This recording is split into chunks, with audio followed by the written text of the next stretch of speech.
La voz de los protagonistas. Contacto telefónico. Raúl Olmos es periodista de Mexicanos contra la Corrupción. Nos acompaña vía telefónica para revelar algunos pormenores del nuevo escándalo del Paradise Papers o Papeles del Paraíso. Raúl, muy buenos días. Te saludamos Marcela Pámanes y un servidor Juan Ceballos. ¿Qué tal? Muy buenos días a ambos. Raúl, bueno, pues para que informes al auditorio sobre esta nueva investigación que realiza Mexicanos contra la Corrupción junto con varias organizaciones, varios medios de comunicación a nivel internacional, varios organismos, y cuál sería la diferencia con los Panama Papers, que se centraban en dispositivos ilegales, y esta nueva investigación del Paradise Papers. Bueno, hay una diferencia notable porque en el asunto del Panama Papers la información procedía básicamente de un despacho que es el despacho Mossack Fonseca. Mossack Fonseca estaba, dedicado a atender a la llamada, si se le puede llamar así, clase media de los millonarios, y lo que ahora presentamos es información de un despacho que se llama Appleby, que atiende a los grandes multimillonarios, a los grandes ricos, a la plutocracia del mundo, es decir, a los hombres más poderosos. Este despacho forma parte del llamado Círculo Dorado, que es un conjunto de despachos que atienden a los hombres más ricos del planeta. Es por eso que en esta nueva revelación aparecen personajes muy connotados, desde la reina de Inglaterra, desde el secretario de Comercio de Trump, hasta personajes de celebridades del espectáculo como Bono, como Madonna, como Shakira. Es decir, estamos ante revelación de detalles de las grandes fortunas del mundo. ¿Cómo llegan a la recopilación de todos estos datos, y si no estaría esta consultora que trabaja con el Círculo Dorado incurriendo en una violación a la confidencialidad? Bueno, la información es una filtración que recibió el mismo diario alemán que recibió antes la filtración de Panama Papers, y lo que hizo este diario alemán ubicado en Múnich fue compartir con el Consorcio Internacional de Periodistas de Investigación la base de datos que recibió, que consta de más de 13.4 millones de documentos. Sería imposible que los periodistas del diario alemán hicieran la revisión y el análisis de todos estos documentos. Por eso es que se optó por hacer un trabajo colaborativo con periodistas de todo el mundo. Participamos en este proyecto 380 periodistas de 67 países. En el caso de México colaboramos integrantes de Mexicanos contra la Corrupción, de la revista Proceso y de la organización El Quinto Elemento Lab. Somos un grupo de al menos 8 periodistas que en México hicimos el análisis de los documentos, y fue ahí donde encontramos nombres de personalidades o de personajes públicos muy importantes, como Carlos Slim, como el ya fallecido Marcial Maciel, como el ex líder sindical Joaquín Gamboa Pascoe, y una gran cantidad de empresarios. Ahora es importante subrayar que los nombres que hemos empezado a dar a conocer, que aparecen en estas listas, es apenas una mínima parte, porque hay cientos de mexicanos, no solamente personajes, sino empresas que aparecen en estos listados. Que decidimos, como Grupo México, fue solamente hacer una selección porque hubiera sido imposible abordar toda la información que está contenida en estos archivos. ¿Tienes los datos de qué empresarios o personajes coahuilenses figuran en esta investigación? No hicimos el listado por entidad federativa. Eso es un trabajo que tenemos pendiente. Lo que sí te puedo decir es que hay una gran cantidad de empresarios del norte del país, no solamente de Coahuila, del estado de Nuevo León, de Baja California, y un dato muy relevante es que encontramos muchísimos empresarios del sur, en concreto de Yucatán. Entonces, el dato de concreto por entidad es un dato que apenas tendríamos que empezar a procesar. La información que se da a conocer revela que los Panama Papers se centraban en dispositivos ilegales, pero que en esta investigación concreta de los Paradise Papers ahí no necesariamente pudiera ser ilegal. ¿Podrías explicar al respecto? Claro, es muy importante que el consorcio o los integrantes del consorcio en ningún momento hemos afirmado que los personajes involucrados hayan cometido algún delito. Lo que estamos exponiendo es que estos personajes públicos han recurrido a paraísos fiscales para obtener beneficios fiscales. Los expertos financieros le llaman a esto planeación fiscal. Planeación fiscal significa una forma de eludir el pago de impuestos, no de evadir, porque evadir efectivamente es un delito, pero la elusión significa el encontrar los mecanismos para, en forma legal, evitar el pago de impuestos, evitar un mayor pago de impuestos. Y estos beneficios los otorgan los paraísos fiscales, donde en algunos casos se paga tasa cero o hay una tasa cero. En el caso de México se estaría incurriendo en una ilegalidad si los empresarios, los personajes que han abierto estas cuentas offshore en paraísos fiscales no hubieran reportado estas inversiones o estas transferencias de recursos a las autoridades fiscales del SAT. Insisto, abrir una empresa en un paraíso fiscal, abrir una cuenta offshore, no significa necesariamente una ilegalidad. Lo que sería una ilegalidad sería no reportarlo al fisco. Uh-huh. Raúl, buenos días, te saluda Marcela Pámanes. ¿Dónde está la relevancia de esta investigación, más allá de saber a ciencia cierta nombres y empresas, que por cierto muchas de ellas de carácter mundial y con mucho prestigio encima, que han hecho esto? Porque por algo son paraísos fiscales, ¿no? Por algo siempre han estado ahí. Ahora, cuando se dan a conocer los nombres, es que se le pone, se le da forma a lo que han venido representando los paraísos fiscales para los países de donde se generan los recursos que llegan hasta ellos. Bueno, te voy a plantear lo que como organización de Mexicanos contra la Corrupción decidimos.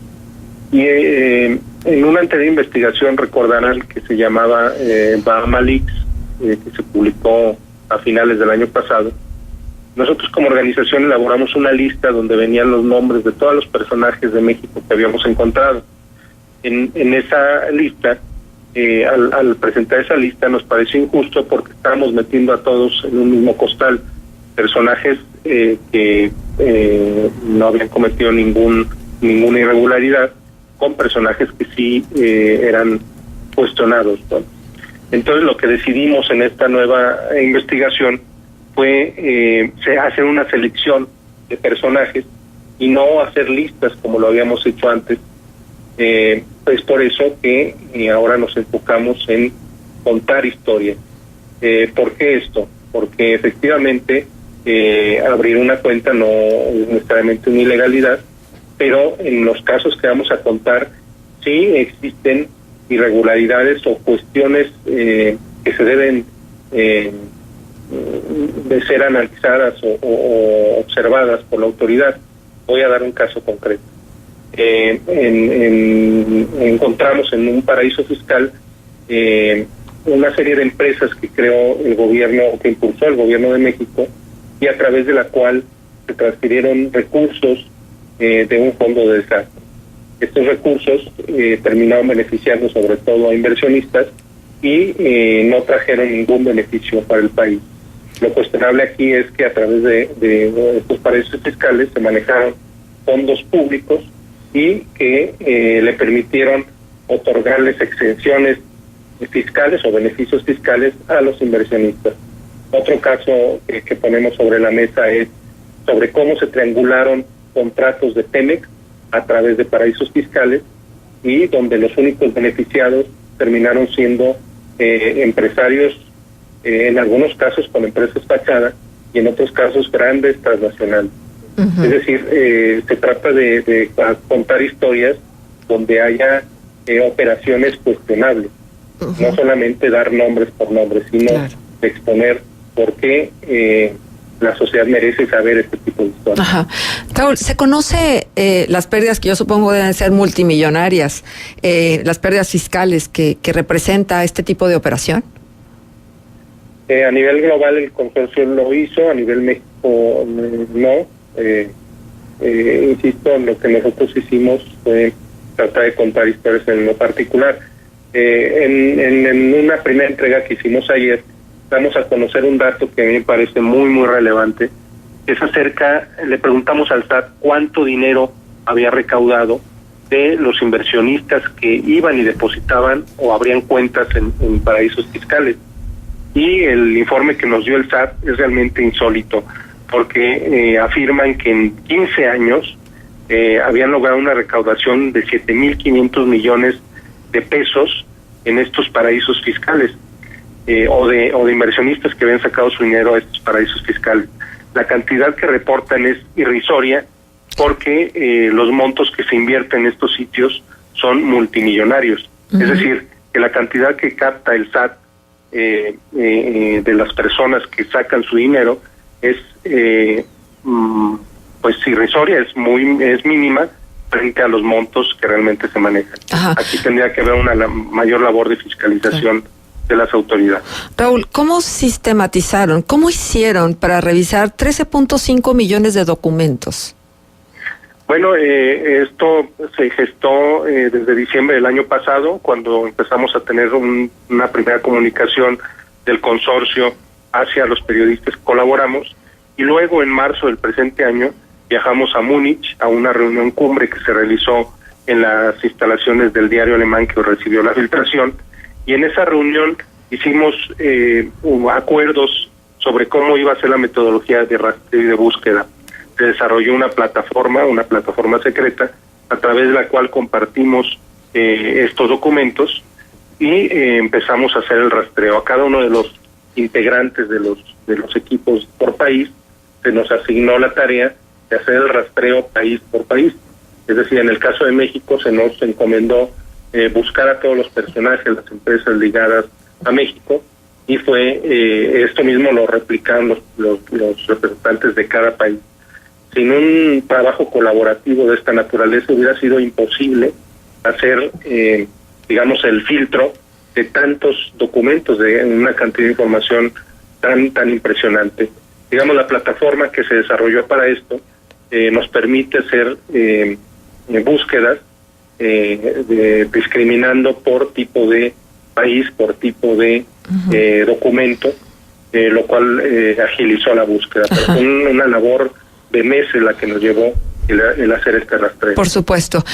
Veo que hay empresas internacionales dedicadas a los negocios por Internet que se incluyen con, ya sea la empresa misma o filiales dentro de estas listas de empresas que acudieron a los paraísos fiscales. Déjame preguntarte algo, porque para nosotros es muy importante aquí en Coahuila. Mucho se habló de los logros de seguridad, precisamente recién ha entregado su informe Rubén Moreira, y pues uno de los logros que se ha citado a lo largo del sexenio fue el cierre de los casinos. Sin embargo, sabemos que hay un montón de páginas en Internet a través de las cuales se pueden hacer las apuestas famosas, y donde pues también hay pues una situación ahí de mucha inestabilidad en función de la seguridad, porque las deudas de juego pues tienen que ser cobrables y la presión que ejercen para los cobros, etcétera.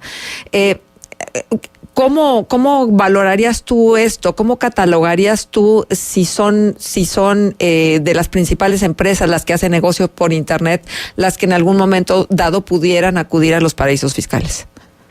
Bueno, una de las historias que estamos por publicar, una de las historias que se darán en estos días, tiene que ver precisamente con esto que tú mencionas, que es la industria del juego, y que en forma sorpresiva involucra a un mexicano a nivel mundial, con presencia en un ramillete de empresas impresionante. La industria del juego, lo que hemos encontrado es que ha utilizado estos paraísos fiscales para operar, para obtener beneficios fiscales notables, y es todo una industria, es un gran conglomerado el que se ha creado alrededor de esto. Entonces, ahí encontramos en la investigación a personajes mexicanos, pero ligados no necesariamente con empresas mexicanas, sino que tienen operaciones a nivel global, a nivel internacional. ¿No se puede revelar su nombre? Sí, se revelarán los nombres en los próximos días. Creo que esto lo publicaremos el jueves, y ahí vienen los detalles de los personajes involucrados. Bien, estamos charlando con Raúl Olmos, periodista de Mexicanos contra la Corrupción. A más de un año de que se revelara esta investigación de Panama Papers, ¿cuáles son las consecuencias que ha generado esa investigación?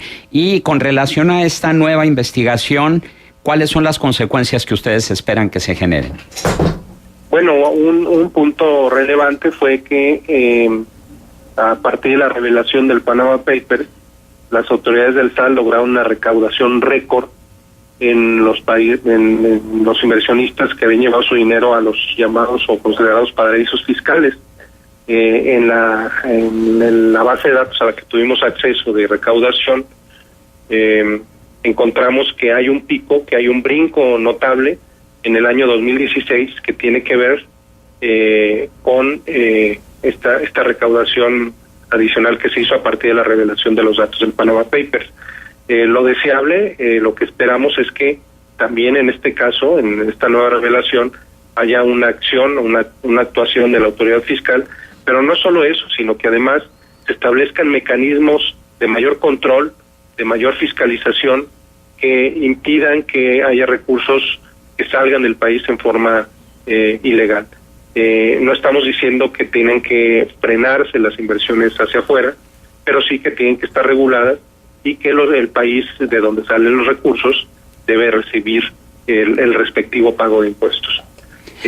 Finalmente, el hecho de que existan los paraísos fiscales, alguien tiene que pagar por este tipo de elusión fiscal, y los que finalmente lo pagan son las personas que menos tienen. Digamos, es un asunto de injusticia, el asunto de que existan los paraísos fiscales. Evidentemente hay un beneficio de los gobiernos que están involucrados en esta investigación, por lo que comentas hace un momento, de ahora sí que repatriación de esos capitales en paraísos fiscales. ¿Hay algún apoyo que reciban por parte de los gobiernos por ser ellos los principales beneficiados? ¿Te refieres en las entidades de paraísos fiscales? Sí, no, me refiero a las entidades a donde se regresa ese dinero. Comentabas tú que aquí en el caso de México, bueno, ha habido dinero que ha regresado de esta evasión de impuestos. ¿Los gobiernos de alguna manera participan con ustedes con algún apoyo económico o de logística o algún apoyo de algún otro tipo? No, es un trabajo totalmente independiente, y a lo que yo me refería es sobre todo a que los inversionistas que han llevado su dinero allá tienen que tributar. No necesariamente ese dinero se retorna al país, pero lo que se recupera es el respectivo pago de impuestos. Y esto ocurrió en el Panama Papers, donde muchos inversionistas al verse exhibidos se acercaron a Hacienda, llegaron a un arreglo y terminaron pagando el dinero que no habían reportado. Lo ideal es que esto no llegue a ese punto, sino que sea la propia autoridad la que fiscalice, la que impida que estos recursos salgan sin su respectivo pago de impuestos, y que además fomentemos la responsabilidad de los empresarios, de los inversionistas, para que tributen lo que deben tributar en nuestro país. Muy bien, Raúl Olmos, periodista de Mexicanos contra la Corrupción. Gracias por tu participación aquí en Contextos. Un gusto saludarte. Buenos días.